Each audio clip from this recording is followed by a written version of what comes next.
Hi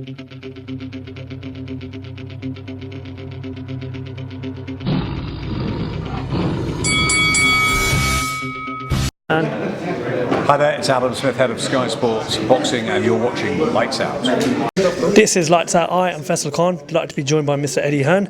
Eddie, big night on Saturday night with a fantastic card. First of all, talk to me about the Ali Trophy final. Yeah, it's a huge fight. Progress against Taylor. I don't represent those guys yet, but what a fight. You know, unification fight, Ali Trophy, Ring Magazine belt, 50-50 fight, and we'll have to see. Chisora Price, another 50-50 fight, especially in the heavyweight division. It was scheduled for Jose Parker to take on Derek Chisora, but beaten by a spider, and now David Price steps in. Talk to us about that fight. You know, what awaits the winner for that fight? I think it's a massive opportunity for both. I think they're both going to go in and be involved in a major fight in 2020. I mean, this is a major fight, but you know, David Price is one of the great comeback stories. I think, particularly if he wins this fight, and any man can win that fight. Both have the opportunity and the ability to knock each other out. Both are vulnerable at times. I think it's going to be electric. And of course, you know, all roads leading towards December in Saudi Arabia. Anthony Joshua, the rematch versus Andy Ruiz. First of all, how's Anthony getting on in training camp, and what's your feelings going in towards that fight? What do you think comes out on top? Obviously nervous because, you know, he lost the last fight.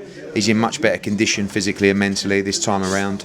You know, he was in good shape last time, but I don't think he was really mentally prepared for the fight that unfolded. He is now. His sparring's been great. There's still 6 weeks to go on Saturday. He's in a great place, fit, healthy, ready for a huge fight, a huge night. Why Saudi Arabia? So a lot of people have been asking that question. Mainly the money, and mainly because we wanted a neutral venue. So, you know, Ruiz was moaning about the UK. Obviously, we'd already done America. Saudi came in with a huge offer to stage the event in a neutral venue. I think the Middle East is going to be a major player for boxing all round, and they won the bid. Fair enough. Saudi Arabia has got a lot to look forward to. Now, just talk to me. Would love an update of the potential of Amir Khan facing Kell Brook. Where are we with that fight? Can that fight happen? Or we hope so. I mean, I've been hoping for many years. I'm due a conversation with Amir Khan, see what he wants to do. Kell Brook's looking to get back in the ring maybe in December, and then hopefully it can happen in the spring, summer next year. Why hasn't it happened yet, though? What's the reason? Mainly egos and people's perception of the value they bring in that fight. It's generally why fights don't happen. Want to get your thoughts on Tyson Fury going over to the WWE? What do you think? Great marketing. Yeah, I think it's great. Look, he's enjoying himself. He's making a few quid. I think his wrestling ability is very cringe, but I'm not sure he's too bothered about that. He's happy. He's making money. Maybe that'll be his lot in boxing. You know, I think once you're making money that way, you realise how tough the sport of boxing is. So good to see him happy, and again, great marketing for if he continues his career. Would you ever rule out the possibility of Anthony Joshua going over to the WWE at some point? That's his thing. No, I don't think you'd see that. Did you think Floyd Mayweather would do it in 2008 though? Yeah, Floyd would. Yeah, Floyd would. I'm not sure AJ would be doing it. AJ's turned down a lot of things. Yeah.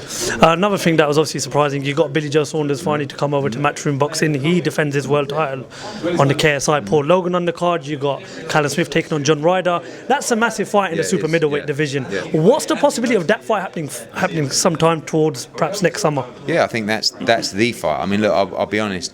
I would rather those guys fought Canelo or Triple G, but if they can't get those fights, then I'd like to see them fight each other. That's a big domestic fight, unification fight, and if we can't get the likes of Canelo and Triple G for those guys, then I think that's a major fight for Anfield. And of course, it was announced last night, Devin Haney, the new WBC world champion. Yeah, look, we're delighted for him. We're all really pleased, but we wanted to fight Lomachenko. You know, so obviously he's worked his way up the WBC to get himself in a mandatory position for Lomachenko, and now they've sort of taken that opportunity away from you. But you know, Devin's going to be fine because he's going to be fighting top fighters, and he's going to be recognised as a world champ because of the quality he's in against. We just rather we would have been given the opportunity to fight Lomachenko. Who's more likely to fight Lomachenko next? Would you say it's Tank Davis or Devin Haney? I mean, the problem is that Lomachenko wants to be an undisputed champion, but now he can't do that because Devin Haney is a WBC world champion. So he fights Commey against Lopez winner, which he perceived to be the undisputed fight. It's no longer the undisputed fight. So to be undisputed, he has to beat Devin Haney. And Lomachenko's a great fighter. You know, he'll want to fight the fights that he looks as big challenges and the ones the public wants. And I think that is Devin Haney. One final question. Give us a prediction for Saturday night's Ali Trophy final. Who wins? Come on, Eddie. You got to give me a prediction. Deep. I think it's going to go deep. I think it's going either 10 or 12 rounds. 10th to the 12th, a stoppage or points. I think it's going to be backwards and forwards. I'm going to go for Josh Taylor on points. Saturday night at the O2 Arena in London. This is a fantastic card. You do not want to miss this. Make sure you tune in. Eddie Hearn, thank you very much for talking to us. Thank you.